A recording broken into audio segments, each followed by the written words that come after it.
Hello and welcome everyone. मैं हूं CM Dhanraj और आप देख रहे हैं हमारा चैनल प्रज्ञान कॉमर्स। तो कैसे हो आप सब लोग? होप सो आप लोग बहुत बढ़िया होंगे और आपकी पढ़ाई बहुत बढ़िया चल रही होगी।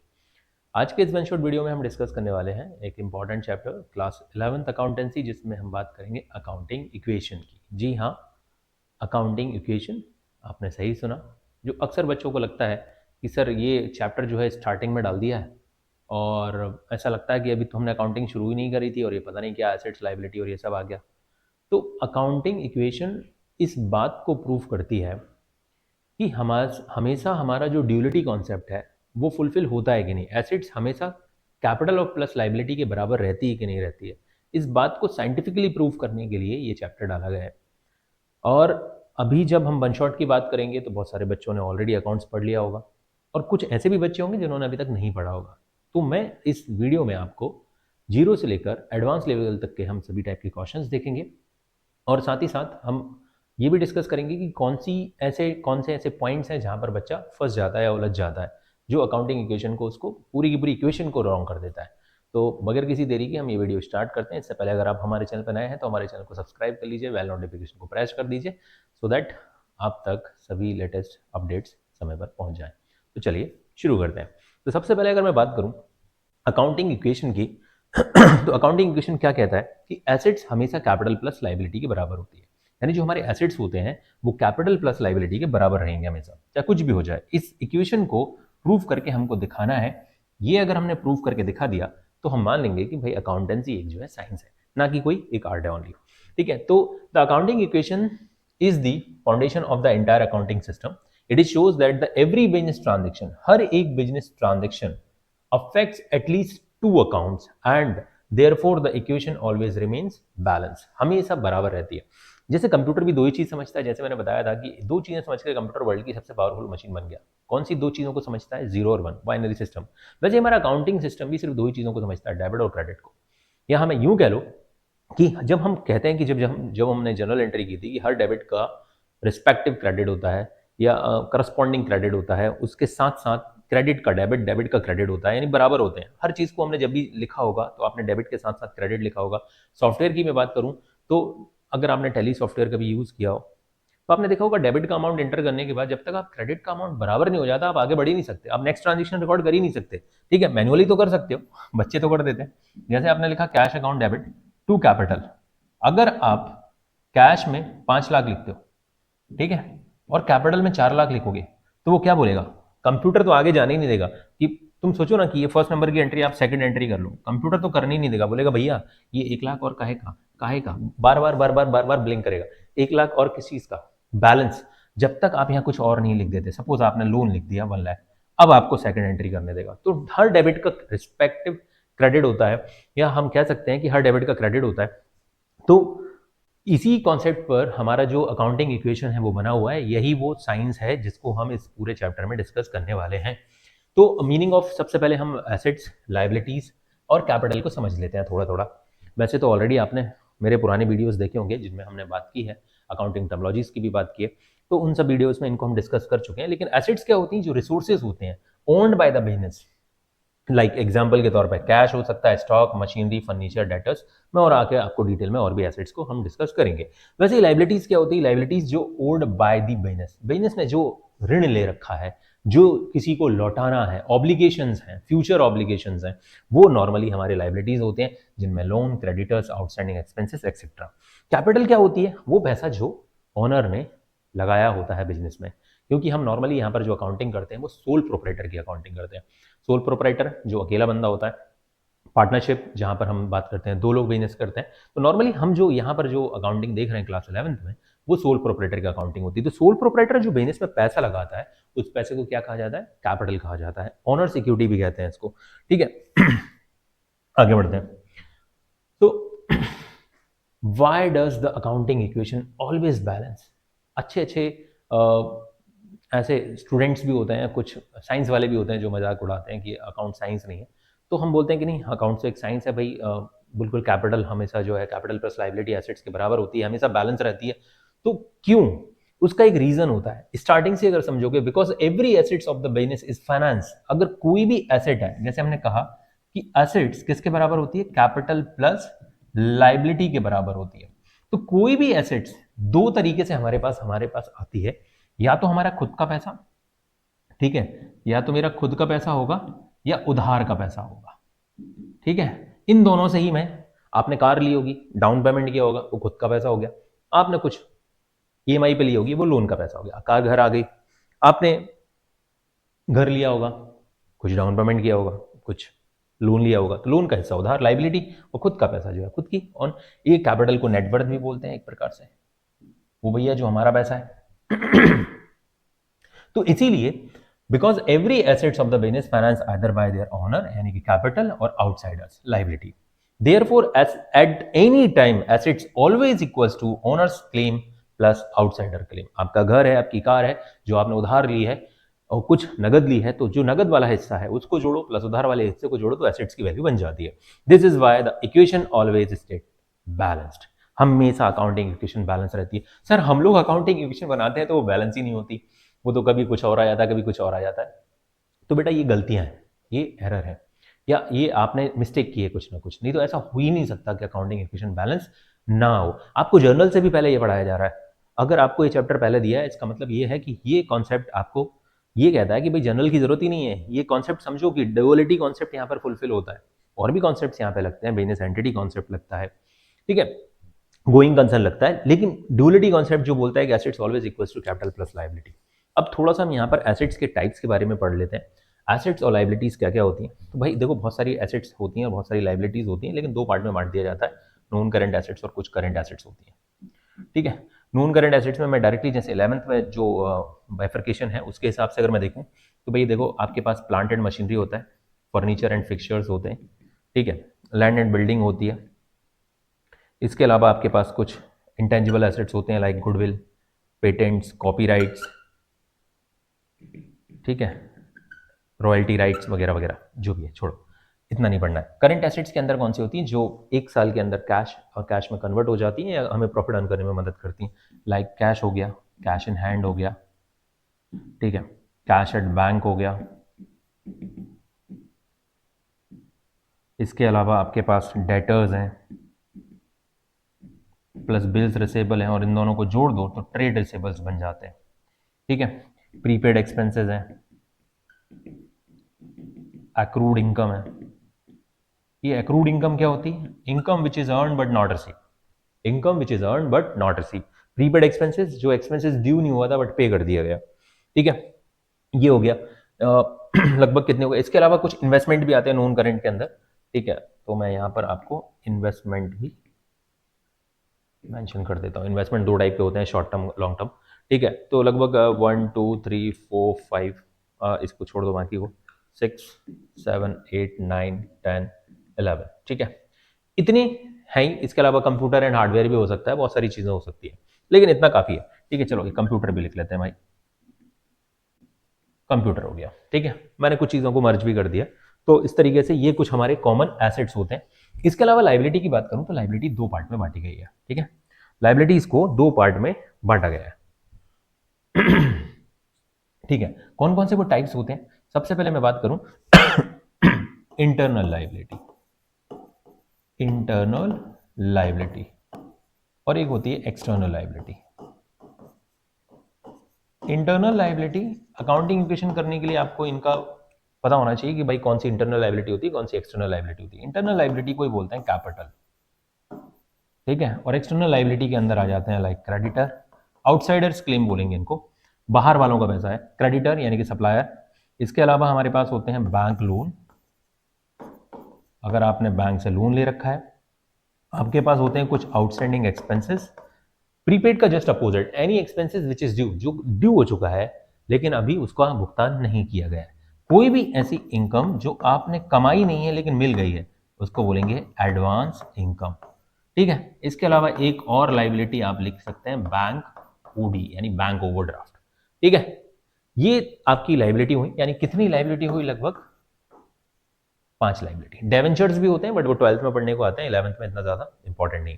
तो लगभग देखा जाए तो कैपिटल को अगर मैं जोड़ लूं तो टोटल 6 टाइप है लाइबिलिटी के अंदर, और इधर भाई एसेट्स के लगभग 10-12 आइटम। इनके नाम आपको याद रखने पड़ेंगे क्योंकि अकाउंटिंग इक्वेशन यही कहता है कि assets equals to capital plus liability. But assets के अंदर बहुत सारी चीजें हैं, ये एक वृक्ष है जिसकी बहुत सारी शाखाएं हैं। क्या है, एक वृक्ष है जिसकी बहुत सारी शाखाएं हैं। एसेट्स के अंदर बहुत सारे नॉन करंट और करंट एसेट्स हैं, उन सब का नाम आपको याद रखना पड़ेगा। ऐसे ही लाइबिलिटी के अंदर भी आपके 5-6 आइटम्स हैं, वो आपको याद रखने पड़ेंगे। अब आपको समझना है कि भाई कैपिटल किन चीजों से बढ़ती है और किन चीजों से घटती है। ठीक है, कैपिटल यानी कि ओनर्स फंड। अच्छा, पहले मैं ये तुमको एक और चीज यहां पर इंपॉर्टेंट चीज डिस्कस कर लेते हैं कि भाई जो कैपिटल है, कैपिटल को लाइबिलिटी क्यों कहा गया। इसके लिए आपको समझना ये होगा कि एक बंदा है, सपोज करिए एक बंदे ने एक बिजनेस में पैसा लगाया है। ठीक है, एक तो हमारा जो ये बिजनेस है और ये बंदा है, ये लाला है और ये लाला की दुकान है। ठीक है, ये लाला की दुकान, भैया लाला की दुकान है। इस लाला की दुकान में उसने जो पैसा लगाया उसको हम कहते हैं कैपिटल। कैपिटल बिजनेस के लिए लाइबिलिटी क्यों होती है? क्योंकि देखो बिजनेस सेम टाइम पे दो चीजें रिसीव कर रहा है। एक तरफ तो लाला से जो आ रहा है पैसा वो कैपिटल, दूसरी चीज उसको लाइबिलिटी क्यों बोल रहा है, इससे पहले आप समझ लेते हैं कैश। अगर इसने कैश के फॉर्म में लाला ने इसने बिजनेस में पैसा लगाया सपोज 50,000, तो बिजनेस के पास 50,000 पहुंच रहा है। आपने थोड़ी देर पहले आपने देखा होगा कि कैश कहां है, कैश तो कैपिटल ये हमारे एसेट्स में आता है, और कैपिटल कहां है, लाइबिलिटी के अंदर आती है। तो भाई ये बता रहा है कि 50,000 रुपए बिजनेस के पास जाएगा, तो ये तो पैसा, जब तुम किसी से पैसा उधार मांगते हो तो पैसा तो आता ही है ना। ये थोड़े बोल मैंने उधार ले लिया मेरे पास कुछ भी नहीं आया, अरे भाई उधार में क्या लिया आपने, आपने उधार में क्या लिया, पैसा लिया। फिर पैसा लिया तो उसकी वजह से लाइबिलिटी क्रिएट हुई। तो ये जो पैसा बिजनेस को मिला है, बिजनेस और लाला, सर ये तो एक ही है, नहीं है। ये हमारा जो बिजनेस एंटिटी कॉन्सेप्ट होता है, ये एंटिटी कॉन्सेप्ट क्या बोलता है कि ये दोनों क्या है, डिफरेंट है। लाला और लाला की दुकान क्या है, आपस में डिफरेंट है, एक नहीं। तो लाला को जो अकाउंट रिप्रेजेंट करेगा, यानी ये बिजनेस ने ये पैसा किससे लिया है, ये कैश जो उसकी एसेट है, ये कैश जो उसकी एसेट है, ये एसेट्स के साथ साथ ये पैसा उसने किसने दिया है बिजनेस को, ये पैसा लाला की दुकान में पैसा कहां से आया, लाला को। अगर लाला आज ये दुकान बंद कर दे, लाला ने आज दुकान खोली और आज ही बंद कर दी, तो ये पैसा निकाल के घर ले जाएगा कि नहीं ले जाएगा? आज ना बंद करके वो 1 साल बंद करे या 10 साल बाद बंद करे या कभी भी बंद करे, ये पैसा किसके पास जाएगा, लाला के पास जाएगा। ठीक है, तो हम कह सकते हैं, हम क्या क्या क्या कह सकते हैं कि जो भी पैसा बिजनेस में आता है उसको, कैपिटल को हम लाइबिलिटी क्यों कहते हैं, क्योंकि उसके ऊपर क्लेम किसका होता है, ओनर का। और ओनर और बिजनेस दोनों अलग अलग है। अकाउंटिंग एंटिटी कॉन्सेप्ट ये बोलता है बिजनेस और businessman both are different. That's why हम ये कॉन्सेप्ट्स को पढ़ रहे हैं। तो भाई कैपिटल कब कब बढ़ती है और कैपिटल कब कब घटती है? तो कैपिटल इंक्रीज, कैपिटल कब बढ़ेगी, जो इनिशियल आपने जो कैपिटल लगाई है, अगर उस कैपिटल में पहली चीज तो प्रॉफिट अगर हो जाए हमको, भाई कोई भी प्रॉफिट हो वो हमारी कैपिटल को बढ़ाएगा, या कोई इनकम हो वो हमारी कैपिटल को बढ़ा देगी। साथ ही साथ अगर आपने कुछ एडिशनल कैपिटल लगा दी, तो एडिशनल कैपिटल को अगर आपने इंट्रोड्यूस किया तो इससे भी हमारी कैपिटल बढ़ जाएगी। कैपिटल इंक्रीज होती है या तो प्रॉफिट की वजह से, या किसी इनकम की वजह से, या एडिशनल कैपिटल की वजह से। दूसरी चीज, अगर इस पर कुछ ब्याज दिया जाए, यानी कि इंटरेस्ट ऑन कैपिटल अगर दे दिया जाए, तो इन सब चीजों से आपकी कैपिटल बढ़ती है। यानी आपको याद रखना है कैपिटल में कौन कौन सी चीजें प्लस होंगी, कोई भी प्रॉफिट हो रहा है, कोई भी इनकम हो रही है, कोई भी एडिशनल कैपिटल लगाई जा रही है, या इंटरेस्ट ऑन कैपिटल, इन सब की चीजों की वजह से कैपिटल आपकी बढ़ने वाली है। कैपिटल एक कॉमन आइटम होगा अकाउंटिंग इक्वेशन में जो बढ़ने और घटने वाला है। अब घटेगा किन किन चीजों से, तो कैपिटल घटती किससे, भाई आपकी जो कैपिटल है, कैपिटल में सबसे पहली चीज तो मैं लॉस की बात कर लेता हूँ। लॉस, कोई भी एक्सपेंसेस, लॉस और एक्सपेंसेस में क्या फर्क होता है भाई, लॉस कोई 10,000 की चीज, हमने कोई एसेट थी 10,000 की जिसको हमने 12,000 में बेचना था तो प्रॉफिट होता, लेकिन अगर मैं 12 की जगह उल्टा बोलूं कि 10,000 की एसेट्स को 7 में बेच दिया तो लॉस हो गया।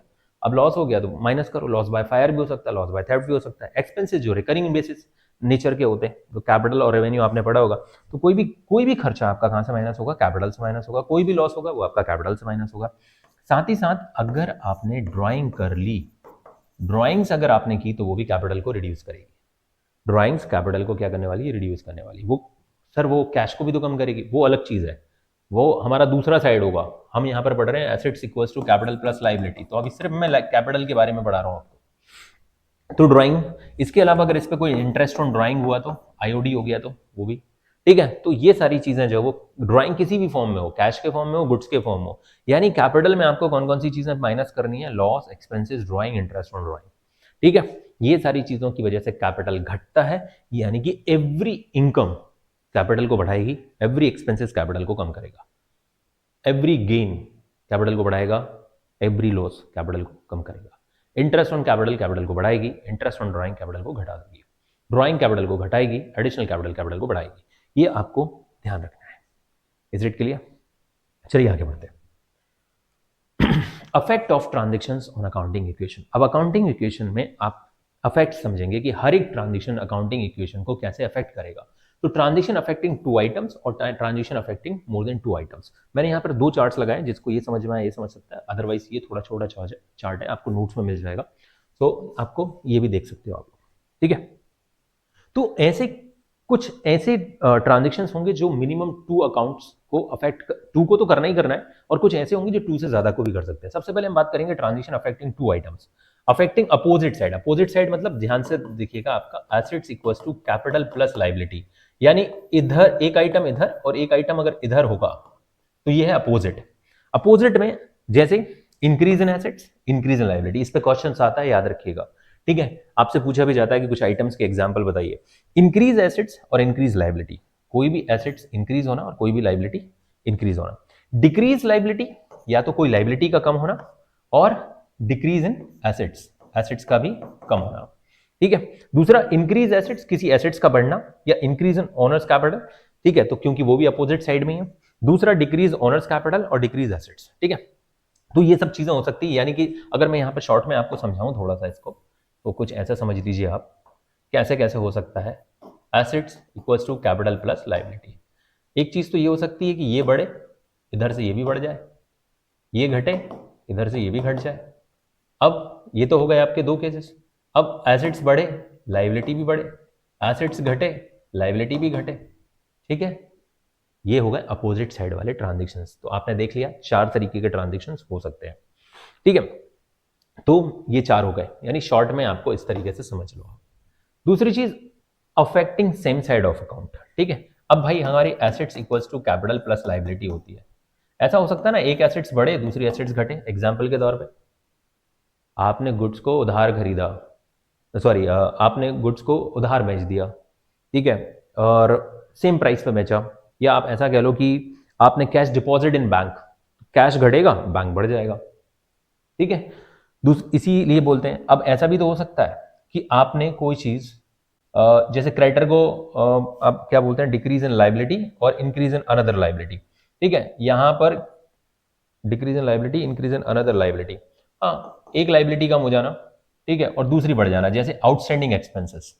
इससे क्या होगा, कैपिटल कम हो जाएगी, और आउटस्टैंडिंग एक्सपेंसेस, इससे क्या होगा, कैपिटल आपकी कम हो जाएगी और लायबिलिटी आपकी बढ़ जाएगी, ठीक है। तो ऐसे ट्रांजेक्शन जो सिर्फ और सिर्फ एक ही साइड, एक केस ये है और एक केस ये है, 2 अकाउंट्स पे तो अफेक्ट डाल रहा है बट सेम साइड। दूसरा transaction affecting more than 2 items. अब जैसे अगर यहां पर एग्जांपल लिखा हुआ है, जैसे कैश सेल, आपने 10,000 का गुड्स 12,000 में बेच दिया, तो इसमें क्या होगा, आपका स्टॉक कितने से कम होगा, स्टॉक कम होगा 10,000 से कॉस्ट पे। आपने 12,000 में बेचा तो कैश कितने से बढ़ेगा, 12,000 से। अब 2,000 की जो इनकम आएगी वो कहां पर इफेक्ट करेगी, कैपिटल को इफेक्ट करेगी। तो ये 3 अकाउंट्स हो जाएंगे। ऐसे बहुत सारे ट्रांजेक्शन हो सकते हैं जिनमें 3 अकाउंट्स अफेक्ट हो। जैसे क्रेडिटर को फुल सेटलमेंट में पेमेंट कर देना, 10,000 की जगह हमने क्रेडिटर को 9,500 रुपए पे कर दिए, तो 500 रुपए का फायदा हो गया, कैपिटल को इफेक्ट करेगा।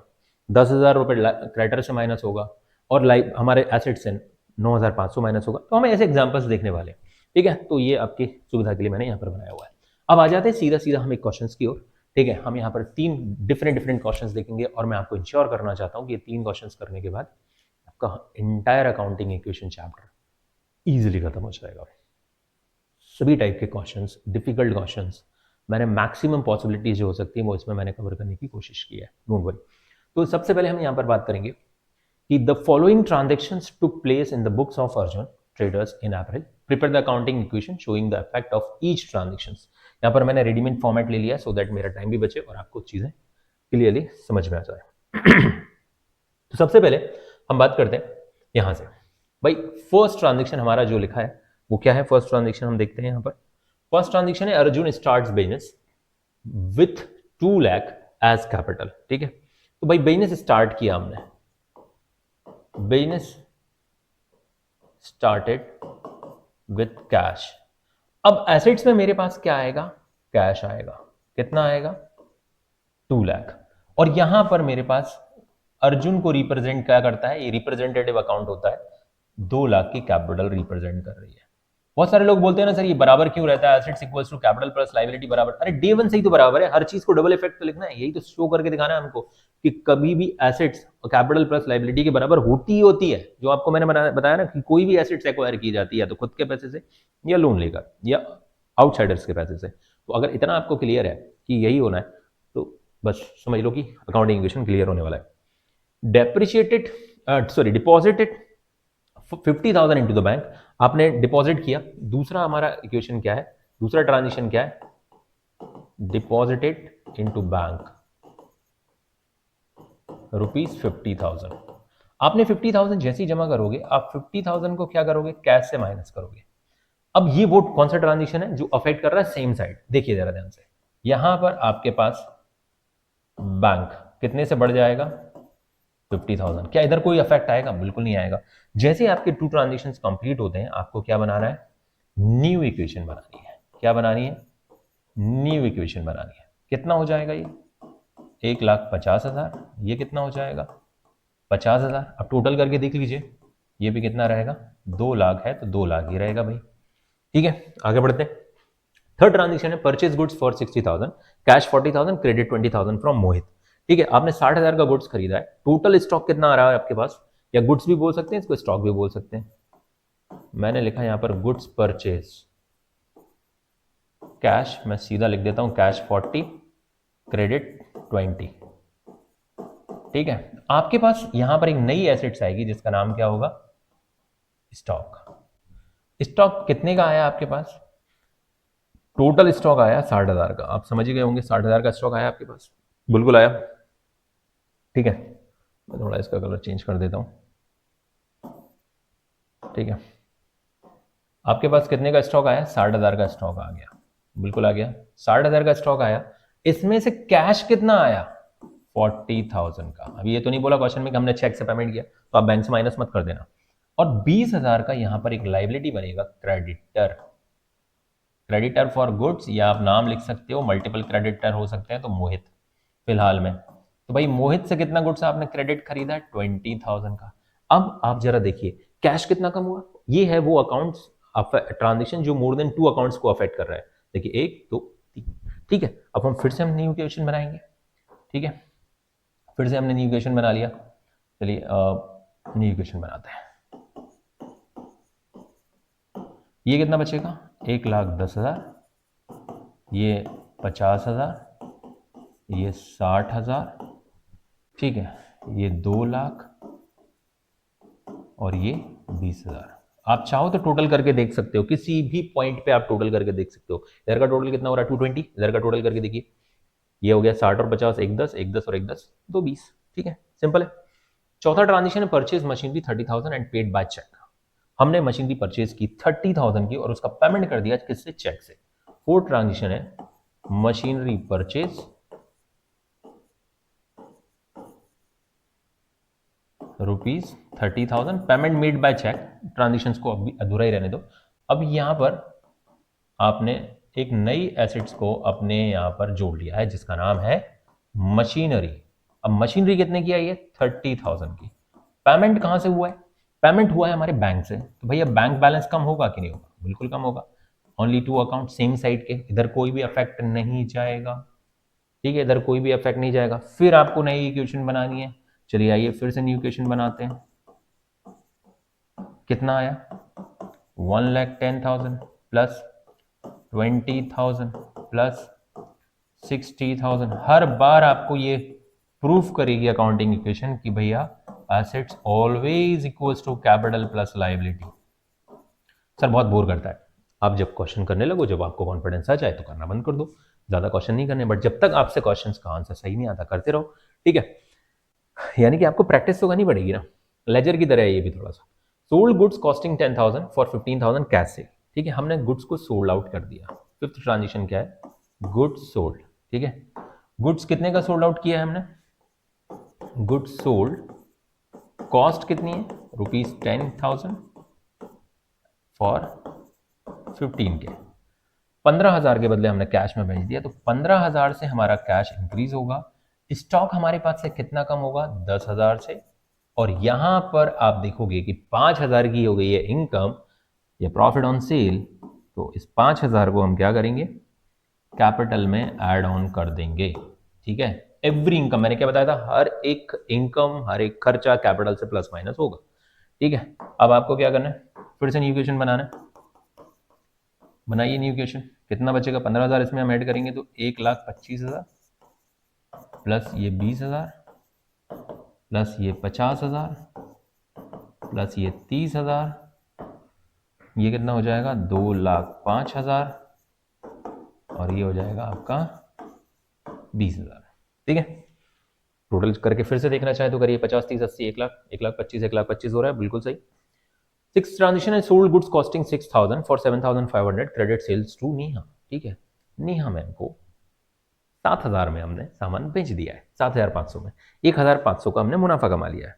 ठीक है, तो अब ये हमने उधार गुड्स बेचा है, गुड्स सोल्ड टू नेहा। ठीक है, कॉस्ट कितनी थी, ₹6K फॉर 7.5K। भाई अब यहां से शुरुआत होती है एक नई चीज की, जो है हमारा डेटर। क्या, कौन है इसका नाम क्या है, नेहा। ठीक है, नेहा को 7,500 में हमने गुड्स बेचा है। ठीक है, कोई बात नहीं, मैं कलर चेंज करना भूल गया था। 7,500 रुपए का हमारा डेटर क्रिएट होगा। स्टॉक हमारे पास से कितना जाएगा, स्टॉक तो जाएगा भाई साहब 6,000 का। अब 1,500 रुपए का जो मुनाफा हुआ है वो आप किसको ऐड कर दोगे, लाला को। ठीक है, हमारा बिजनेसमैन कौन है, अर्जुन, सॉरी, अर्जुन की कैपिटल में ऐड हो जाएगा, अर्जुन को मुनाफा हो गया। ठीक है, अर्जुन को हो गया मुनाफा, यहां पर मुनाफा अर्न कर लिया है अर्जुन ने। ठीक है, अब फिर से हम नई इक्वेशन बनाएंगे, न्यू इक्वेशन बना लेते हैं। ये तो भाई 125 ही रहेगा, इसमें कोई दिक्कत नहीं, प्लस 20 प्लस 44,000 प्लस 30,000 प्लस 7,500, और ये कितना हो जाएगा, 2,06,500। ठीक है, प्लस 2,20,000। ठीक है, 7 ट्रांजेक्शन है, पेड सैलरी 5,000, हमने कितना सैलरी पे कर दिया है, 5,000 का सैलरी पे कर दिया। 5,000 का सैलरी पे किया तो कहां से माइनस होगा, हर खर्चा कैपिटल से माइनस होता है। ठीक है, तो चलिए अब हमने सैलरी कितना पे कर दिया, 7 नंबर का ट्रांजेक्शन है, सैलरी पेड। सर इसमें तो कितने की सैलरी थी, सैलरी थी हमारी 5,000। सर ये तो क्वेश्चन बहुत बड़ा हो जाता है, डोंट वरी, एग्जाम में आपको जो है ना मैक्सिमम 6 ट्रांजेक्शन का ही क्वेश्चन आएगा, ज़्यादा बड़ा क्वेश्चन नहीं आएगा, थोड़ा प्लानिंग करके करोगे तो क्वेश्चन अच्छे से बन जाएगा। 5,000 आपका कैश में कम होगा, और हर खर्चा कैपिटल को माइनस करता है या कम करता है, सारे खर्चे। भाई मालिक का पैसा खर्च हो रहा है तो पैसे के साथ साथ उसकी इक्विटी भी तो कम होगी, खर्चों की वजह से इक्विटी कम होती है। ठीक है, आपको फिर से क्या बनानी है, न्यू इक्वेशन बनानी है। चलिए फिर से न्यू इक्वेशन बनाते हैं, तो ये बचेगा 1,20,000 प्लस 20,000 प्लस 44,000 प्लस 20,000 प्लस 7,000। आजकल वो मीम चल रहा है ना, मालिक वो गाड़ी पलट गई है ज़्यादा नुकसान नहीं हुआ है, तो भाई सीधी सी बात है, ऑनर का नुकसान तो होगा ना, क्योंकि सैलरी पे करोगे तो मालिक का नुकसान नहीं होगा तो किसका होगा, ड्राइवर को सैलरी दी, उसने गाड़ी पलटा दी। ठीक है, तो गाड़ी पलट गई है मालिक, यानी सैलरी तो मैं लूंगा बराबर, गाड़ी आपकी पलटा दूंगा। ठीक है, तो सैलरी इसीलिए खर्चा है प्रोप्राइटर का। ठीक है, उसकी इक्विटी कम होती है, और एम्प्लॉय जो नुकसान करते हैं उसकी वजह से भी उसकी इक्विटी कम होती है। ठीक है, लॉस बाय फायर अभी देखेंगे ना, रिसीव्ड कमीशन अगले क्वेश्चन में हम कुछ, रिसीव्ड कमीशन ₹2,000, ये भाई मालिक की इनकम है। ठीक है, तो 8 नंबर का ट्रांजेक्शन क्या है, रिसीव्ड कमीशन, सॉरी रिसीव्ड 2,000 है ना, कमीशन 2,000 रुपीज का है। सर अगर मैं यहाँ पर अमाउंट गलत लिख देता हूँ, आंसर तब भी आपका बराबर आएगा। सपोज करो मैं यहाँ पर 8,000 लिख देता हूँ, तो ऐसा कोई आंसर, वो अलग बात है, बुक में आंसर दिया रहता है, तो यहाँ पर ऐसा कुछ नहीं होने वाला है। अब 2,000 हमारे कमीशन ने हमारी इनकम को बढ़ा दिया, रिसीव किया, तो हमारा 2,000 कैश में आ गया, और 2,000 हमारी कैपिटल बढ़ जाएगी। यहाँ पर आप देखोगे, अब इसके बाद आप टोटल करके देख लीजिए, आपका टोटल इक्वल आना चाहिए। ठीक है, 1,22,000 plus 20,000 plus 44,000 plus 30,000 plus 7,500 is equals to 2,03,500 plus 20,000। इस साइड का टोटल कितना आ रहा है? 2,23,500। इधर का भी टोटल करके देख लीजिए, आपका टोटल आएगा 2,23,500, यानी कि 2,23,500 इज इक्वल्स टू, अगर आपको बराबर करना ही है, नहीं तो इसको आंसर को इसी तरीके से लिखा जाता है, कैपिटल प्लस लायबिलिटी। ठीक है, यानी कि एसेट्स किसके बराबर है? कैपिटल प्लस लायबिलिटी के बराबर है। ये था हमारा पहला क्वेश्चन जिसमें आपने देखा कि कैसे assets always equals to capital plus liability के बराबर होती है। चलिए कुछ और भी क्वेश्चन हम यहाँ पे देखते हैं। यहाँ पर ये क्वेश्चन भी बढ़िया है। ठीक है, तो इस क्वेश्चन को मैं करने से पहले थोड़ा सा मैं स्लाइड को शिफ्ट कर लेता हूँ, क्योंकि क्वेश्चंस करने के लिए जगह कम पड़ जाती है। चलिए ठीक है, तो चलिए फटाफट हम इस क्वेश्चन को करेंगे। ठीक है, business started business with cash machinery. ठीक है, कैश और मशीनरी के साथ दो चीज़ों के बाद बिजनेस स्टार्ट हुआ है। Business starts with cash and machinery. मैं अमाउंट सीधा बाहर लिखूंगा। ठीक है, आपके पास दो चीज़ें आई हैं, कैश प्लस मशीनरी। दो चीज़ों के साथ आपने बिजनेस स्टार्ट किया। कैश का अमाउंट कितना है? 1,50,000 और मशीनरी का 80,000। 1,50,000 का कैश प्लस मशीनरी का 80,000। आपके पास टोटल कैपिटल बिजनेस में कितनी आई होगी?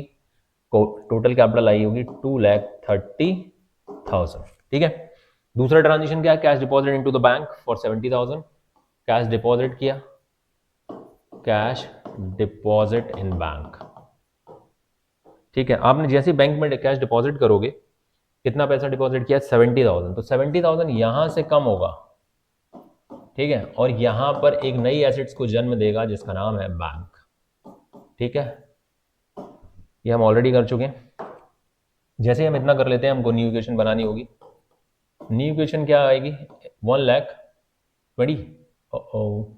50 कम करोगे तो 1,00,000 कहाँ बचेगा मेरा भाई? 80,000। ठीक है, 80 + 70 इज इक्वल्स टू, यहाँ पर कुछ आया नहीं तो 2,30,000 करके देख लो। टोटल 80, 80, 160 + 70 कितना हो जाएगा? 230। नेक्स्ट ट्रांजेक्शन हमारा क्या होगा? Outstanding salary 3,000। Important transaction. Outstanding salary ₹3,000। 3,000 की आउटस्टैंडिंग सैलरी है। क्या करूंगा मैं इस 3,000 की आउटस्टैंडिंग सैलरी का? बताओ बताओ जल्दी बताओ भाई। आउटस्टैंडिंग सैलरी एक नई लायबिलिटी है। हर एक खर्चा, अगर मैं आउटस्टैंडिंग सैलरी की मैं बात करूं तो ये सैलरी ड्यू तो हो चुकी है, खर्चा हो तो चुका है, खर्चा हमारा इनकर्ड हो चुका है, बट हमने पे नहीं किया। यानी हर खर्चे को एक्रूअल कॉन्सेप्ट यहां पर यूज होता है। एक्रूअल कॉन्सेप्ट के बेसिस पे कैपिटल को तुरंत कम करो भाई। इसने आउटस्टैंडिंग सैलरी पे क्यों नहीं की? मालिक गाड़ी पलट गई है, सैलरी भेज दीजिए, मुझे चोट लग गई, इलाज कराना है। ठीक है, तो भाई सीधी सी बात है, यहां से हमारा कितना? 3,000 रुपीज जो है कैपिटल में से माइनस कर दो, और एक नई लाइबिलिटी, हर एक खर्चे को कैपिटल से माइनस करना है। खर्चा तो हो चुका है, दिया नहीं वो अलग बात है। इसका नाम होगा आउटस्टैंडिंग सैलरी, या फिर आप इसका एक नाम रख सकते हैं सैलरी पेबल भी बोल सकते हैं। आपने देखे थे ना two effects, minimum two effects. Capital कम हो रही है, लाइबिलिटी बढ़ रही है। ठीक है, इधर किसी में से कुछ कम हो गया भाई, आउटस्टैंडिंग सैलरी जो अभी पे ही नहीं की गई है, तो कम कहां से कम होने का सवाल ही नहीं उठता है। चलिए फिर से न्यू इक्वेशन बना देते हैं। न्यू इक्वेशन कितनी? वही 80,000, ये भी 80,000, ये भी 70,000। ठीक है, ये कितना हो जाएगा? 2,27,000 प्लस ये 3,000। ठीक है, हो गया। Four transaction, rent paid 5,000 including 1,000 prepaid. ठीक है, आपने रेंट 4,000 का पे किया, 4,000 या 5,000, 5,000, 1,000 प्रीपेड है। Fourth transaction, rent paid ₹5 include 1 prepaid. 1K क्या है हमारा? 1,000 प्रीपेड है, 1K प्रीपेड। ठीक है, मैंने थोड़ा शॉर्ट में लिख दिया। अब भाई आपके पास से कैश तो 5 गया होगा ना, लैंडलॉर्ड को आपने कितना पैसा दिया? 5,000। तो आपकी जेब से तो 5 चला गया, लेकिन आपने एक नई एसेट्स बना ली। अगले महीने मेरा लैंडलॉर्ड जब मेरे से बोलेगा कि मुझे रेंट दो, तो मैं बोलूंगा 1,000 तो पिछले महीने दे चुका हूं ना मालिक। ठीक है, हाँ मालिक, 1,000 से हमने एक नया एसेट्स बना लिया। ठीक है, तो ये बस आपको इस तरीके से देखना है। अब खर्चा कितना था? खर्चा तो एक्चुअल 4,000 ही था ना। एक्रूअल कॉन्सेप्ट भाई, जो इस साल का है, जो इस महीने से रिलेटेड है या इस साल से रिलेटेड, वही माइनस होगा बस। ठीक है, क्योंकि प्रीपेड हमारा रियल खर्चा तो 4,000 ही था ना, कैपिटल चलेगा एक्रूअल कॉन्सेप्ट के बेसिस पर। यहाँ पर एक और कॉन्सेप्ट आपको जो काम आ रहा है एक्रूअल, ठीक है, जो इस साल से रिलेटेड खर्चा है वो रिकरिंग नेचर का, जो वही माइनस होगा। अब अपने को क्या करना है, फिर से न्यू इक्वेशन बनानी है भाई, न्यू इक्वेशन बना देते हैं। कितना, 75, कैश तो 75 बचेगा, बिल्डिंग को तो मशीनरी को तो कुछ हुआ नहीं, ये तो ऐसी की ऐसी ही रखी है, ट्रक पलटा ड्राइवर मर गया मशीन भी टूटी फूटी होगी, वो डेप्रिसिएशन हम पढ़ने वाले हैं। ये कितना बचेगा, 2,23,000 प्लस 3,000, ठीक है। अब फिफ्थ ट्रांजिशन क्या होगा, फिफ्थ है commission received 3,000 out of which 500 is advance, ठीक है। आपके पास 3,000 का कमीशन मिला, आपको 3,000 के कमीशन में 500 का एडवांस कमीशन है, ठीक है।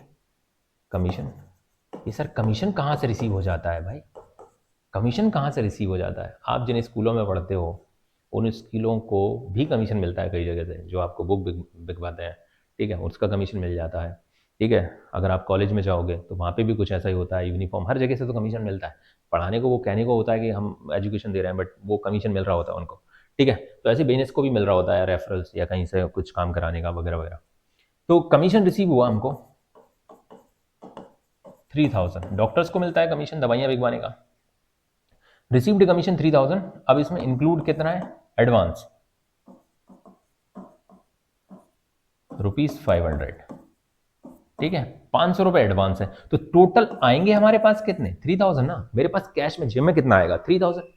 अब इस 3,000 में से, ये 3,000 में से मेरी इनकम कितनी होगी, समझ रहा बात को, मेरे पास 3,000 का कमीशन आया, out of which 500 for the next advance for the next month. तो देखा जाए तो मेरा इस महीने की इनकम कितनी है, 2,500 ही हुई ना भाई, 3,000 में से 500 तो अगले महीने के, तो मेरी इस महीने की इनकम, कैपिटल को सिर्फ मेरी इस महीने की या इस साल की इनकम से मतलब है, तो यहां तो करूंगा इतना। और जो एडवांस में मुझे मिल गया है, एडवांस इनकम क्या होती है, या ऊपर लिख देता हूं कमीशन एडवांस या एडवांस कमीशन, ठीक है। तो ये मेरी लाइबिलिटी बन जाएगी कितने की, 500 रुपए की। देखो आप यहाँ पे तीन कैश बढ़ा 3,000 से, कैपिटल बढ़ी 2,500 से, 5,000 से एक लाइबिलिटी बढ़ गई, ठीक है। तो यहां पर अब फिर से हमने ये इक्वेशन बना लेंगे, न्यू इक्वेशन कितने से, ये हो गया 78,000 प्लस 80,000 प्लस 70,000 प्लस 1,000, और इधर ये कितना हो जाएगा, 2,25,500 प्लस 3,000 प्लस 500, ठीक है। टोटल करके आप चाहें तो देख सकते हैं बीच बीच में, आपको कहीं टोटल में गड़बड़ तो नहीं लग रही है, ठीक है। आगे बढ़ते हैं, बराबर चल रहा होगा, you can check yourself, आप कर सकते हो। 2,25,000 प्लस 3 कितना हो जाएगा, 228, और 229 इधर का भी टोटल करके देख लो, 229 हो गया, 80 और 70 कितना हो गया, 1,50,000, 1,50,000 में इसमें 70 और जोड़ दो तो दो कितना हो जाएगा, 2,20,000, 2,28,000, 2,29,000, बिल्कुल बराबर 2,29,000 इधर का भी टोटल आ रहा है, 229 उधर का भी टोटल आ रहा है, ठीक है। अब हमारे पास कौन सा ट्रांजेक्शन है, ट्रांजेक्शन नंबर 6, चलिए ट्रांजेक्शन नंबर 6 देखते हैं। अक्रूड इंटरेस्ट ऑन इन्वेस्टमेंट 1,200, भाई इंटरेस्ट अर्न कर लिया लेकिन कंपनी पैसा दे ही नहीं रही, कोई बात नहीं, मिल जाएगा, डोंट वरी। तो इंटरेस्ट अक्रूड हुआ 1,200 रुपए का, ठीक है। ओहो, अगली अगली पीपीटी पे चलते हैं। Interest accrued but not receive, interest accrue हो चुका है बट नॉट रिसीव, कितना, 1,200 रुपए। अब जो अक्रूड इंटरेस्ट है, देख लेता हूं मैं एक आध कोई एसेट्स है कि नहीं, कुछ और है, कुछ खास नहीं है, ठीक है। अक्रूड इंटरेस्ट ये मेरा क्या होगा, एक मेरी एसेट है, क्या है ये, मेरी एसेट है, कितनी, 1,200 रुपए की, मिलना बाकी है, अगले महीने मिलेगा, मेरे पास कैश आएगा। दूसरी चीज, कैपिटल में ये इनकम को अभी बढ़ा लो भाई, मालिक से सवर नहीं होता, मालिक बोलता है मेरे को एक्रूअल बेसिस पे, मेरा जितना बनता है वो मेरे को दो, मेरे से जितना लेना बनता है वो मेरे से लो, ठीक है, मतलब मेरे अकाउंट से माइनस कर लो, भले दो मत दो। इसलिए आउटस्टैंडिंग एक्सपेंसेस को हमने क्या किया था, यहाँ पर देखा हमने, आउटस्टैंडिंग सैलरी को माइनस किया था, जबकि दिया नहीं था, मालिक ने बोला दो, मेरे अकाउंट से माइनस करो भाई, मेरे अकाउंट में प्लस करो, भले आए ना आए, ठीक है, मेरा तो हक बनता है ना इतना, मेरे को पता तो चले मेरी रियल पोजीशन क्या है, रियल पोजीशन दिखानी है इसकी, ठीक है। ये 78 प्लस 80,000 प्लस 70,000 प्लस 1,000 प्लस 1,200, और ये कितना हो जाएगा, 2,26,700 प्लस 3,000 प्लस 500। अगला ट्रांजेक्शन हमारा है bad debts. Bad debts 700। Bad debts, बहुत ज़्यादा उधार बांटते थे ना, डूब गया पैसा, अब लो करो मजे, खाओ बीवी के ताने। बैड डेट्स कितने हो गए? बैड डेट्स भाई खराब डेबिटर, ठीक है, गूगल से अगर इसे कन्वर्ट करा के देखो खराब ऋण, ठीक है, खराब देनदार, लेकिन इसका मतलब बैड डेट्स का मतलब हिंदी में बोलते हैं डूबत ऋण, पैसा डूब गया हमारा, ठीक है। तो भैया बैड डेट्स हो गया हमारा कितने का? 800 का हुआ, आई थिंक 700 का हुआ है, 700 का हुआ था मेरे हिसाब से, बिल्कुल सही 700 का हुआ था, ठीक है, कोई बात नहीं, हम 700 नोट कर लेते हैं यहाँ पर। भाई कितने का हमारा बेड डेट्स हो गया? 700 रुपए का। तो 700 रुपए क्या कैश में गए तुम्हारे पास से? बताओ, कैश में गए क्या? नहीं ना, कैश में तो नहीं गया भाई, वो तो उस दिन लेके चला गया ना जिस दिन उधार बांटा, जो भी सामान दिया कैश दिया, आज तो बस उसका फोन आया है, हेलो, हाँ सॉरी टू से मैं आपका पैसा नहीं लौटा पाऊंगा। ओ क्यों भैया? अरे मेरा बहुत मेहनत का पैसा है। कहा है आपकी मेहनत का पैसा है क्या? मेरे को कुछ, मेरे को खाने की आदत हो गई है, मैं आपका पैसा नहीं लौटा पाऊंगा, अब आप मेरे को जहाँ जो करते बने कर लो, है ना। ऐसा अगर आपका डेटर आपको कॉल करता है, वैसे जरूरी नहीं कि वो ऐसा ही बोलेगा, क्योंकि फिर तो आप भी बहुत कुछ कर सकते हो, लेकिन एक्चुअली बैड डेट्स होने का सबसे बड़ा रीजन होता है इंसॉल्वेंसी। सामने वाला बंदा इंसॉल्वेंट हो गया, फिर तो भगवान भी उससे पैसा नहीं निकलवा सकता, कोर्ट बोल देता है भैया ऐसे पैसे मत मांगना, जितना है इसका सब कुछ हम ले लेते हैं और उसमें से तुमको प्रोपोर्शनेटली पे कर देंगे। तो भाई इतना ही मिला हमको या इतना नहीं मिला, हमारा ये पैसा डूब गया।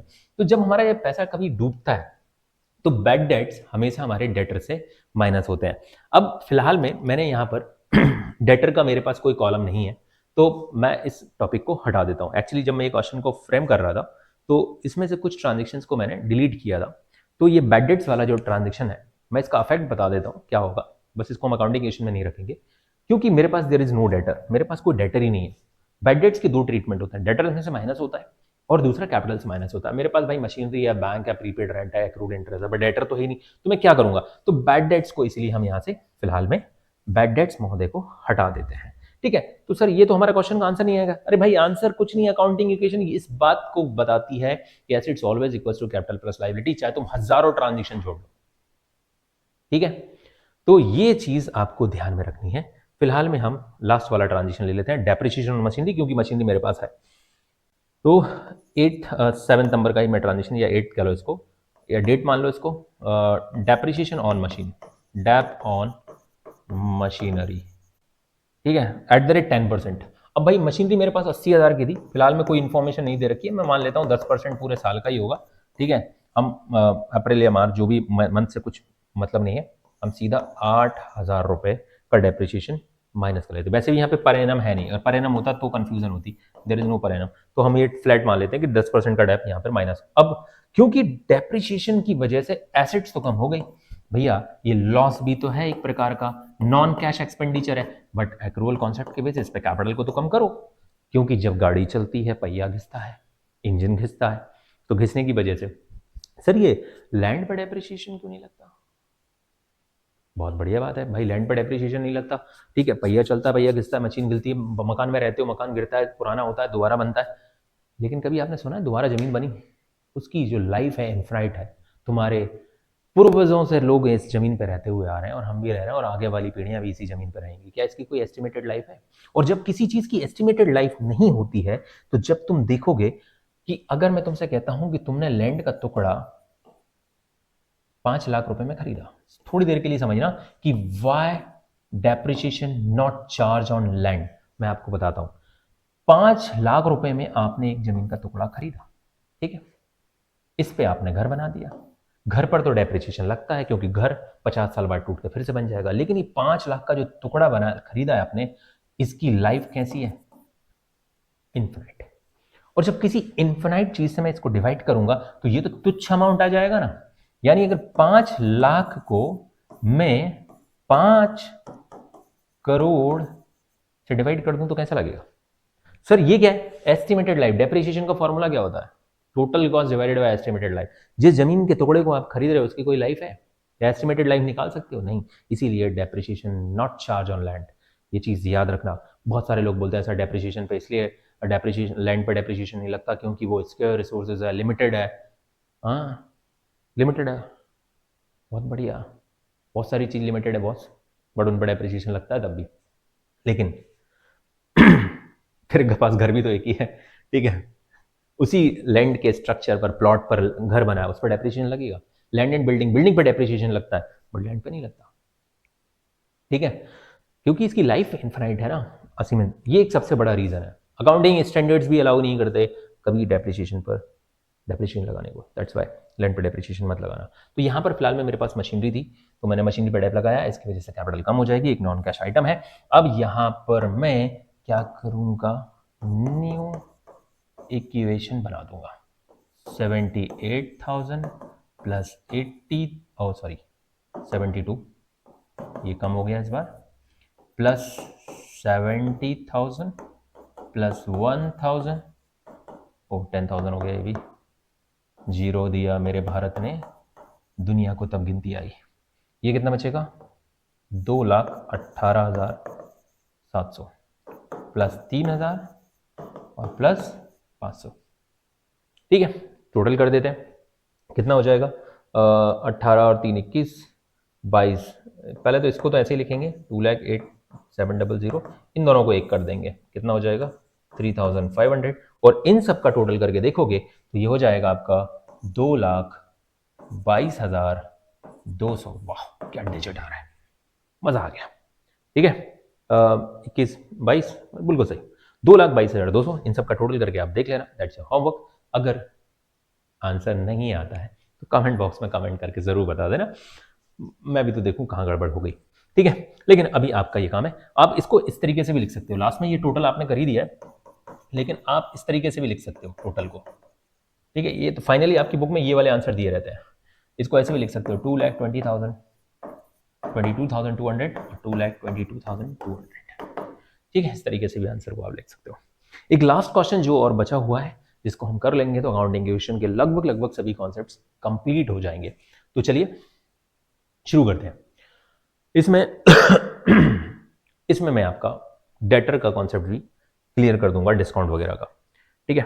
तो सबसे पहले तो ये हमारा अकाउंटिंग क्वेश्चन, इसको थोड़ा सा ऊपर कर लेते हैं। ओह हाँ, मैं कुछ चीज़ें नोट कराना आपको भूल गया था, आप इसके ऊपर अकाउंटिंग इक्वेशन लिखते हैं, ठीक है। इसमें अकाउंटिंग इक्वेशन, ठीक है। तो चलिए सबसे पहले क्या, स्टार्ट बिजनेस विद कैश 1,50,000, ठीक है। यहाँ पर वर्मा एंड सन्स ने बिजनेस स्टार्ट किया है, बिजनेस स्टार्ट विथ कितने से बिजनेस स्टार्ट किया गया है, 1,50,000, ठीक है। Business it starts with cash ₹1.5 lakh. सबसे पहले आपके पास क्या आएगा, कैश, कितना आया कैश भाई, 1,50,000। उसी अमाउंट को हम क्या कहते हैं, कैपिटल कहते हैं। कितनी आई कैपिटल, 1,50,000, ठीक है। आ जाइए, bought goods worth ₹40,000, paid 25,000 in cash and remaining on credit, ठीक है। आपने गुड्स कैश और क्रेडिट दोनों में खरीदा, परचेज गुड्स कैश, कितने का खरीदा है, कैश खरीदा है, पे 25 इन कैश यानी कि 15 क्रेडिट, कैश खरीदा 25 एंड क्रेडिट कितना खरीदा 15 का, ठीक है। तो भाई आपके पास स्टॉक कितना आएगा, सबसे पहली चीज तो मैं स्टॉक की बात करूं तो 40,000 का स्टॉक आएगा। कैश आपके पास से कितना जाएगा 25,000। आपके पास क्रेडिटर्स यानी कि लाइबिलिटी कितने से डेवलप होगी 15,000। लाइबिलिटी डेवलप कितने से होगी 15,000, ये आपके क्रेडिटर्स जनरेट हो गए। अब हम यहाँ पे न्यू इक्वेशन बना लेते हैं, ठीक है। भाई न्यू इक्वेशन बना के दिखाइए, न्यू इक्वेशन कितनी 1,25,000 प्लस 40 और यहाँ पर 150 प्लस 15,000। आप चाहें तो हर मोमेंट पे वीडियो को पॉज करके आप इक्वल करके देख सकते हैं, दोनों साइड का टोटल बराबर आएगा, ठीक है। अगले ट्रांजिशन की ओर बढ़ते हैं। रिटर्न गुड्स टू सप्लायर 5,000, हमने गुड्स वापस कर दिया, सप्लायर को वापस कर दिया, ये क्रेडिटर ही हमारा सप्लायर था, ठीक है। हमने गुड्स रिटर्न कर दिया, return goods to supplier, supplier को आपने 5,000 का गुड्स वापस किया। तो जब आप गुड्स वापस करोगे तो आपका स्टॉक कम हो गया, लेकिन साथ ही साथ आपकी लाइबिलिटी भी तो कम होगी, बिल्कुल लाइबिलिटी कम होगी कि नहीं होगी, बिल्कुल होगी। आपको फिर न्यू इक्वेशन बनानी है, आपको हर 2 ट्रांजिशंस के बाद न्यू इक्वेशन बनानी है और प्रूफ करना है कि assets always equals to capital plus liability, ठीक है। अब आपके पास आपके क्रेडिटर को कितना देना बचा है, वो लिख के रखते हैं ना दुकान पे कि आज नगद कल उधार। भाई होलसेल बिजनेस में ऐसा नहीं होता, सब उधार चलता है, और उनको क्रेडिट एक्सेप्ट इसलिए भी करनी पड़ती है क्योंकि इन्होंने उधार खरीदा है, नहीं खरीदोगे पटक के आ जाऊंगा, ठीक है। मैं सामान फेंक के आ जाऊंगा तुम्हारी दुकान पे, इसलिए मेरा सामान को वापस करना ही पड़ेगा। बिजनेस में सब चलता है, रिटेलर्स के साथ ये सब ईगो देखने को मिलता है कि बिका हुआ सामान वापस नहीं होगा वगैरह वगैरह। Sold goods costing ₹10,000 to Rohan for 12,000 on credit. Rohan को गुड्स 10,000 का गुड्स हमने कितने में दे दिया, 12,000 में दे दिया, ठीक है। चौथा ट्रांजेक्शन, गुड्स हमने क्या किया, गुड्स सोल्ड किया है टू रोहन ₹12,000 और इसकी कॉस्ट कितनी है, कॉस्टिंग ₹10,000। भाई हमारे पास से स्टॉक कितना कम होगा, 10,000। हमारे पास जो डेटर रोहन क्रेडिट क्रिएट होगा वो होगा 12,000 से। 2,000 का मुनाफा हो गया, और मुनाफा कैपिटल को बढ़ा देता है। आपको पता ही है हर एक मुनाफा कैपिटल को बढ़ा देता है। तो चलिए न्यू इक्वेशन बना लेते हैं। न्यू इक्वेशन में क्या, 1,25,000, यहाँ पे कुछ था नहीं, ये 10,000 माइनस होगा तो हो जाएगा 25,000, प्लस ये कितना हो जाएगा 12,000, और ये 2,000 इसमें ऐड करेंगे तो हो जाएगा 1,52,000 प्लस 10,000, ठीक है। No doubt, back to back अगर आपको मैं 3 क्वेश्चंस करा रहा हूँ तो समझ लो कि अकाउंटिंग इक्वेशन आपको बहुत अच्छे से लर्न होने वाला है, ठीक है। इतना करने के बाद आप एग्जाम में फुल मार्क्स लेकर आओगे।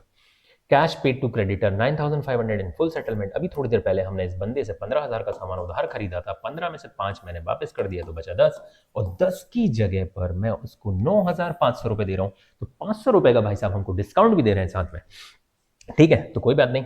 अब हमने फिफ्थ वाला ट्रांजेक्शन क्या है, cash paid to creditor paid to supplier ₹9,500 in full settlement, in full settlement. बंदे का पूरा सेटलमेंट कर दिया हमने 9,500 में, 9,500 यहां से जाएंगे, क्रेडिटर साहब खत्म हो जाएंगे हमारी बुक से 10,000 से, ठीक है। 500 रुपए का फायदा भी हो गया, फायदा कैपिटल में। मालिक क्या बोलता है, कोई भी फायदा हो मेरे अकाउंट में ऐड करना, कोई भी नुकसान हो मेरे अकाउंट से माइनस कर लेना, बस, ठीक है। तो कोई बात नहीं, कलर का पेन का कलर चेंज करना थोड़ा हम भूल गए थे सर, आप चेंज क्यों करते, बस कुछ नहीं, थोड़ा सा अच्छा दिखता है, एक पेन से करना है आपको एग्जाम में। तो ये कितना हो जाएगा, 1,15,500 प्लस 25,000 प्लस 12,000, और ये कितना हो जाएगा 1,52,500, और ये तो भाई साहब जीरो हो गया, कुछ बचा ही नहीं, लेटर खत्म हमारी बुक से, पूरा हिसाब तो कर दिया बेचारे का फुल सेटलमेंट। दूसरा है received ₹11,800 from debtor discount allowed 200, ठीक है। हमने जिस बंदे को 12,000 का सामान उधार बेचा था उससे 11,800 रुपये मिल रहे हैं, 200 रुपये का हमने उसको डिस्काउंट दिया। भाई जब डिस्काउंट ले सकती हो तो दे दो ना, क्या जा रहा है तुम्हारा, लेना जानते हो तो देना भी जानो ना, ठीक है। 6, तो cash received from Rohan ₹11,800 in full settlement लिख लूं, इन फुल सेटलमेंट ही लिख देता हूं, दे तो दिया डिस्काउंट उसको, ठीक है। तो भाई हमारे पास आएगा कितना, 11,800, डेटर से कम होगा कितना, 12,000, और 200 रुपए का फायदा हो गया या नुकसान हो गया, 200 रुपए का नुकसान हो गया अभी हमारा। अब फायदा ही फायदा मत देखो भाई, नुकसान भी उठाओ थोड़ा सेठ जी, ठीक है। तो नुकसान हो गया। अब हम फिर से इसको न्यू इक्वेशन में कन्वर्ट कर लेते हैं। न्यू इक्वेशन कितना, 8 5 13, 6 और 7 2, ठीक है, सही है। 1,27,300 is your total of cash, 25,000 ये हमारा स्टॉक, और ये तो भाई साहब जीरो हो गया डेटर, और ये 200 रुपये कम हो जाएगा तो 1,52,300, ठीक। बहुत बहुत मेहनत करनी पड़ेगी बच्चों, आपको बहुत मेहनत करनी पड़ेगी, ठीक है। क्वेश्चंस लगाओ, क्वेश्चंस जितने ज़्यादा लगा सकते हो प्रैक्टिस करो, प्रैक्टिस मेक मैन परफेक्ट, सुना ही होगा आपने तो। क्योंकि जब जब हम मेहनत करते हैं तब हमको ऐसा, मतलब कई बार ऐसा भी लगता है कि हम डिप्रेस हो जाते हैं मेहनत करके, लेकिन कई बार खुशी भी मिलती है कि हम बहुत मेहनत कर रहे हैं, एक अलग ही कॉन्फिडेंस आ जाता है, ठीक है। अक्सर मेरे साथ ऐसा होता था कि जब मैं किसी दिन किसी एग्जाम्स में ज़्यादा पढ़ लेता था ना, उस दिन मतलब मैं सो रहा होता था लेकिन फार्मूलाज और कॉन्सेप्ट्स मेरे को दिमाग में चल रहे होते थे, तो और उस दिन ऐसा अलग ही कॉन्फिडेंस हो जाता था जब मैं सीएमए के एग्जाम्स में था ना, तो एग्जाम देने के बाद एक स्टूडेंट को पता चल जाता है कि यार इस बार क्या रिजल्ट आने वाला है। मैं क्वेश्चन पेपर के ऊपर ना मार्क्स लिख दिया करता था अक्सर कि इतने आने वाले हैं, और 1-2 नंबर का इधर उधर होता था, उतने ही आते थे, और मैं अगले ग्रुप की तैयारी शुरू कर देता था कई बार। तो ठीक है, कई बार ऐसा भी होता है कि हमको पता है कि पेपर खराब गया है, नहीं निकलने वाला, लेकिन फिर भी मस्ती में है, क्योंकि पता है रिजल्ट का वेट करना है, देखना है कोई चमत्कार हो जाए तो अलग बात है। लेकिन ऐसा कभी नहीं होता था मतलब पहले से पता चल जाता था कि इस बार का रिजल्ट अच्छा नहीं आएगा, ठीक है, और मैं बस रिजल्ट का बस भगवान भरोसे वेट कर देते, और ऐसा कभी नहीं हुआ। एक बार हुआ, मेरा 146 मार्क्स आया है, 3 सब्जेक्ट्स थे हमारे फर्स्ट ग्रुप में, और 146 मार्क्स आए, 4 मार्क्स मेरे कम पड़ रहे थे, 150 चाहिए होता है एग्रीगेट का। तो मैंने रीटोटलिंग का फॉर्म भर दिया। सबने मेरे से कहा क्यों पैसे बर्बाद कर रहा है, कुछ नहीं होता है वगैरह वगैरह। मैंने कहा यार एक बार ठीक है करते हैं, मतलब जो होता है अच्छे के लिए होता है, और कभी कभी हमारा उस अच्छे के चक्कर में कुछ हमको एक गलत लत भी पड़ जाती है, मैं ये बताना चाहता हूँ। मैंने वो एग्ज़ाम का वो फॉर्म भर दिया और मैं पढ़ाई करने लगा, मैं शुरू कर दिया मैंने। मेरा फर्स्ट टर्म नहीं था, मतलब कह सकते हो कि आप सीएमए का ग्रुप 1। इत्तेफाक कि मैं पास हो गया, मेरे 4 मार्क्स बढ़ गए रीटोटलिंग में। मैंने तीनों सब्जेक्ट का डाल दिया, मुझे खुद नहीं पता था, मैं क्वालिफाई तो सब में कर गया था, बट एग्रीगेट में कम पड़ रहा था, और मैं पास हो गया। एग्जैक्टली 150 मार्क्स आया, और भाई साहब मैं बहुत खुश हुआ। लेकिन उसका नतीजा ये हुआ कि जब जब मेरे मार्क्स कम पड़ते थे थोड़े बहुत, मैं हर बार रीटोटलिंग डालता था सारे के सारे सब्जेक्ट की, और कोई भी रिजल्ट इसके बाद मेरा ज़िंदगी में कभी एक नंबर नहीं बढ़ा। यानी वो 4 नंबर मेरे बहुत सारे पैसे भी लेकर गए बाद में। लेकिन उसकी वजह से ये भी है कि मैं, मतलब मुझे ये भी लगा कि चलो ऐसा हो सकता है, आज मैं ये बता पा रहा हूँ कि अगर आपको कभी ऐसा लगे कि मेरा नंबर कम कटा है या तो कम मिला है, तो आप रीटोटलिंग ज़रूर डालो, ठीक है। और आजकल कॉपी भी मंगा सकते हो। मैंने फिर इसके बाद हमेशा जब भी मेरा मार्क्स कम आता था, मैं कॉपी भी मंगाता था, मैं देखता था अपनी गलतियाँ कहाँ हुई। तो अपनी गलती पहचानो, ठीक है, खुद से क्वेश्चन लगाओ, आपको पता चल जाएगा, और अपने टीचर से चेक कराओ, खुद चेक कर सकते हो। आजकल तो एआई का ज़माना आ गया है, सो दैट आपसे ये गलती कभी ना हो कि क्वेश्चन कम लगाओगे तो गलतियाँ ज़रूर होंगी, ठीक है। तो मैं अपनी कॉपियाँ अक्सर इसीलिए मंगाया करता था कि मैं देखूँ कि मैंने कौन सी गलतियाँ की, और मैं उन गलतियों को सुधारता था, ठीक है। सेल्फ स्टडी 8 से 10 घंटे की ड्यूटी के साथ सीएमए करना, इट्स वेरी डिफिकल्ट, ठीक है। तो मतलब मेरे लिए आसान नहीं था, लेकिन मुझे ये पता था कि मैं ना तो नौकरी छोड़ सकता हूँ, ना सीएमए छोड़ सकता हूँ, दोनों चीज़ों को साथ में लेके चलना पड़ेगा। तो इसीलिए हमेशा याद रखना, आपको क्वेश्चंस बहुत मेहनत करनी पड़ेगी सक्सेसफुल होने के लिए। कॉमर्स स्टूडेंट को बहुत मेहनत करनी पड़ती है। बहुत सारे लोग ये बोलते हैं कि क्या ही रखा है, बहुत ईजी है। बेटा 12th तक आसान है, 12th के बाद जाके देखो, दुनिया बदल जाएगी आपकी, ठीक है। उधर 12th तक ही है जो कुछ है, आईआईटी निकाल लिया, जिंदगी जिंदाबाद, नीट निकाल लिया, फिर बहुत कुछ आसान है, मतलब एक बार डिग्री मिल जाएगी आराम से, आपका वही एंट्रेंस है। लेकिन यहाँ पर एंट्रेंस ईजी होते हैं, आगे की जर्नी बहुत टफ होती है, ठीक है। सीए का एंट्रेंस, सीएमए का एंट्रेंस, सीएस का एंट्रेंस आसान है, लेकिन आगे वाह वाह, पूछो मत, ठीक है। मतलब बहुत ज़्यादा मेहनत करो। सो डेप्रिसिएशन ऑन मशीनरी 10%। अब मैं डेप्रिसिएशन वाला टॉपिक हटा दे रहा हूँ, क्योंकि ऑलरेडी मैं सिखा चुका हूँ। इंटरेस्ट ऑन कैपिटल अलाउड 7500, ठीक है। सर आपने डेप्रिसिएशन क्यों हटा दिया? क्योंकि वो रिपीट हो गया था, इधर मशीनरी है ही नहीं, ठीक है। तो ओहो, क्या बात है भाई, ये हो गया आपका। हमको इंटरनेट ना चलाना होगा। Interest on capital at the rupees 7500, तो 7500 इंटरेस्ट ऑन कैपिटल का डबल ट्रीटमेंट होगा। देखो एक खर्चा है, मालिक के पैसे से इस खर्चे को करूंगा माइनस, मालिक को बोलूंगा कि इंटरेस्ट ऑन कैपिटल बिजनेस का खर्चा है, लेकिन दूसरे ही हाथ में ये इंटरेस्ट ऑन कैपिटल मालिक की इनकम भी है, तो वहीं प्लस हो जाएगा, यानी इसका इफेक्ट आएगा जीरो। बहुत सारे बच्चे बोलते हैं सर हम इसको लिखें ही ना, तो नहीं भाई, देखो आपको दिखाना तो पड़ेगा ना कि दो चीजों को अफेक्ट कर रहा है।